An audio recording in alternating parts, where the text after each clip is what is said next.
President Van made the case Israel belongs to the Jews across the separate lenses. Now we go back to the beginning of the historical lens, because the beginning here is not a myth with a vague date attached to it. It's a specific documented, roughly 1200 year history, kingdoms rising, kingdoms falling, exile written, revolt and conquest played out in a specific state of land and corroborated at almost every major turn by outside sources. No interest in flattering the people this history is about. It's the history of first Jewish sovereignty, not the modern state of Israel.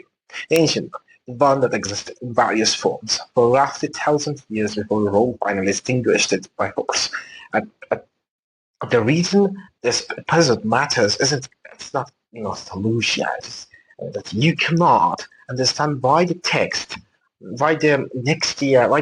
next year in Jerusalem became a 2,000-year prayer, and you cannot understand why modern Zionism describes itself as a return, unless you understand exactly what was here before and how long it lasted and exactly how it ended. So let's walk through it in order. The way the archaeology actually surfaced, not the way a single narrative wanted told. So first there's the United Monarchy and the honest debate around it. So the Hebrew Bible describes a united kingdom, right? And the Saul and the Solomon and the David, right? And the Saul, David and Solomon. So beginning around 1000 BCE.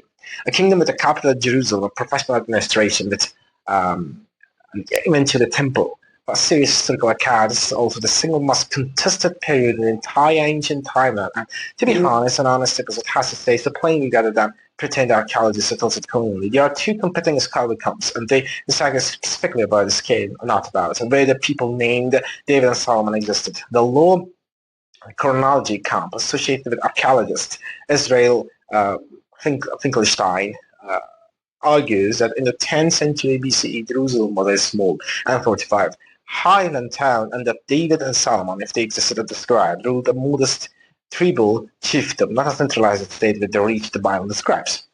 The high chronology camp, associated with archaeologists like Yusuf Garfinkel and Amhai Mazar, points to more recent excavations as evidence for a genuinely urbanized, administratively organized kingdom at exactly this period. The most important piece of new evidence in the specific debate is Khirbet Qeiyafa, a fortified site on the border between Judea and Palestine territory, excavated from 2007 onward. It has massive fortification walls, a planned urban layout, inscribed Hebrew astrakon, among the earliest examples of Hebrew writing ever found, and critically carbon-14 dating an organic material that places firmly in the late 11th to early 10th century BCE, right in the traditional window of the 4D David's reign. So Garfinkel has argued that the site alone demonstrates that Judea had organizational capacity to build large fortified towns exactly when the low chronology camp says it couldn't have. So Finkelstein and others have pushed back, and the debate over interpretations continue in the truth academic literature even today. This is worth including precisely because it cuts against the temptation to oversell the archaeology, and the honest state of the field is genuine. Ongoing scholarly dispute over the scale of the United Monarchy, not a dispute over whether Jerusalem's Iron Age, Judea's kingdom eventually became real and eventually became powerful, which nobody seriously contests.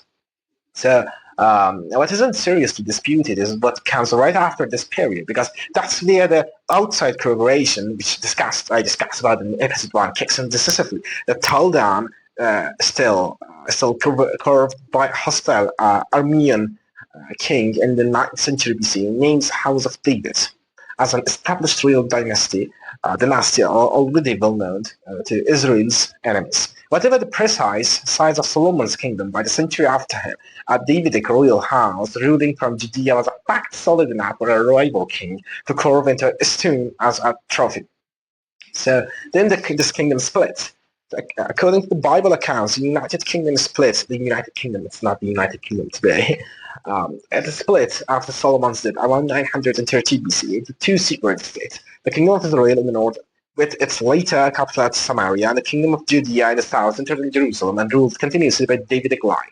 This division is the historical background against which almost everything else in this episode happens. Two related but politically separate Israelites kingdoms, sometimes allied, sometimes at war with each other, existed side by side for roughly 2 centuries. The northern kingdom Israel was larger, wealthier, and more directly exposed to the great empires of Mesopotamia, and its Omride dynasty in the 9th century BCE was powerful enough to leave its own mark on the outside record. The Mesha Stele Moabite royal inscription from roughly 840 BCE describes King Mesha of Moab's rebellion against Omri, king of Israel, and his son outside confirmation again from a hostile soul. The northern Israelite kingdom was a real regional power taken seriously by its neighbors. So this regional stability didn't last because the 9th and 8th century BCE were exactly when the new Assyrian Empire began its violent expansion across the entire Near East, and both Israel's kingdom sat directly in its path. But the northern kingdom went first, right? In 722 BC, after a prolonged siege, the Assyrian Empire under Sargon II conquered Samaria and formally ended the independent kingdom of Israel. Assyrian imperial policy at the same time involved mass deportation of conquered populations, specifically to prevent future rebellions, scattering conquered elites across the empire and resettling other deported population in their place. This is the origin of what late tradition calls the 10 Lost Tribes. The northern Israelite population deported and dispersed by Assyrian policy, effectively vanishing from the historical and archaeological record as a distinct political entity. This part of the history is grim, and it matters for what follows, because it means that from 722 BCE onward, the entire weight of Israelite political continuity in this land rested on the smaller southern kingdom alone, Judea. Judea initially survived an Assyrian vassal state, paying tribute to avoid Israel's fate, but that arrangement nearly collapsed in 701 BCE. In one of the best documented military campaigns in the entire ancient Near East, King Hezekiah of Judea, encouraged by Egypt, stopped paying Assyrian tribute and rebuilt. The Assyrian king Sennacherib, if I pronounce it correctly, responded with a massive invasion, and the archaeological and textual record of what happened next is extraordinarily rich, corroborated from multiple independent directions at once. So Sennacherib's own annals claim he captured 45 Judean cities and besieged Jerusalem itself, describing Hezekiah as shut up like a caged bird inside his own capital. The most important of those 46 cities, Lachish, Judea's second city, was excavated in the 17th century, and archaeologists found the burned destruction layer, males Assyrian arrowheads and sunstones, and the remains of the largest single siege ramp known anywhere in the ancient Levant, built by the Assyrians to breach the wall. So Sennacherib was so proud of this specific victory that he had carved extraordinary narrative details into a series of stone relief panels lining an entire room of his royal place at Nineveh. The Lachish reliefs today in the British Museum, depicting the siege ramp, the battle, the deportation of Judean captives in vivid details. The correlation between what the reliefs show and what archaeologists actually dug up at the site is, by assessment of specialists who have studied both, essentially exact. So, crucially, Jerusalem itself didn't fall.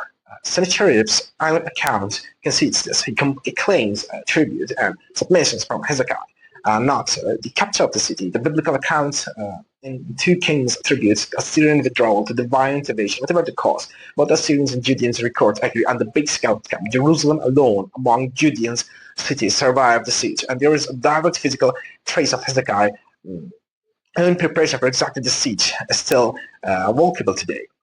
Hezekiah tunnel, a 533-meter channel cut through solid bedrock to reroute the city's water supply inside walls before Assyrian arrived, ensuring Jerusalem couldn't be starved out even if besieged, right? So workers cutting from both ends met in the middle, and when they did, they carved an inscription, the Siloam inscription, discovered in the 80s, commemorating the moment the 2 tunneling teams heard each other's picks through the rocks and broke through.